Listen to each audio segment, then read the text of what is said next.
big breaking news, of course, Joe Biden showing up in Kyiv, Ukraine, with President Zelensky. This is, again, he announced another $500 million to Ukraine. And what he's not offering is an end, or even a how do you get this to an end, to a close. All we're talking about is offensives coming in the spring and a restarting of a brutal war. This while the president never visited East Palestine, Ohio. The fact that he's going to Ukraine, I get it geopolitically, to meet. But to not go to East Palestine, it makes no sense at this point. Why they have not had a presidential visit. They haven't even had the presidential flyover, nothing. Americans care a lot more about Americans. And there's nothing wrong with that. Because if you do take better care of your country, guess what doesn't happen? The war in Ukraine. Because we'd be more powerful, so powerful that the Russians would never invade like that. I think going to Kyiv is fine. He could have gone to East Palestine as well in Ohio. They were not mutually exclusive. But the White House is tone deaf on this. People are sick and tired of seeing Zelensky and Biden hugging each other. You do? Because you could have sent a tenth of this money to East Palestine and the problem would have been solved. So let's fix America first. Because this war, what does it actually benefit us if Ukraine, as their chief military director is now saying, is going to roll tanks into Red Square? Are we kidding ourselves here? Well, that was, I thought, ridiculous. So that's what we're funding? And you know we're about to send F-16s there. Which is a disaster. Yes, because they're bombers. That's to bomb Russian territory. The Russians took a horrendous approach. Guess how long they've been taking this approach in this region? Since the Obama administration, when they annexed Crimea, and we did nothing. So we did nothing then. We lost our opportunity to really put an end to this. We actually opened the door to this, the world, including NATO.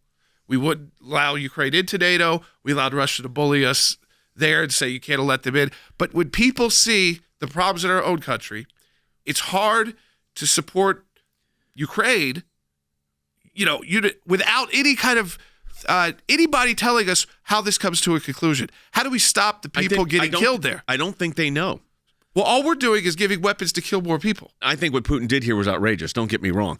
But I think it's also outrageous that we spent $139 billion.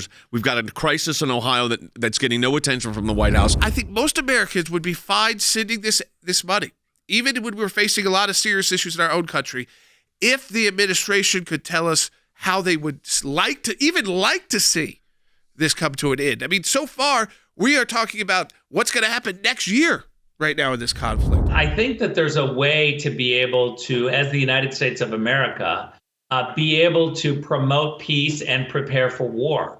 But I only see us preparing for war. I don't see us promoting peace. I don't see Anthony Blinken getting on a plane and going to capitals in Europe and getting European foreign ministers all to sit down with Putin and Lavrov, the Russian foreign minister. Look, I'm clear-eyed that this is difficult.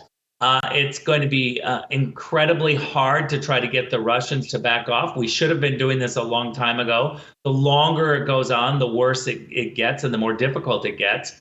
But try. No cabinet members have visited Ohio. So Mayor Pete did not go. Took him 10 days to even talk about it. He tweeted about it first. And again, you can do all this at one time if you've got an administration that's functioning. You should be able to handle international affairs and domestic affairs. That's your job as president. That's why you have all this huge government behind you.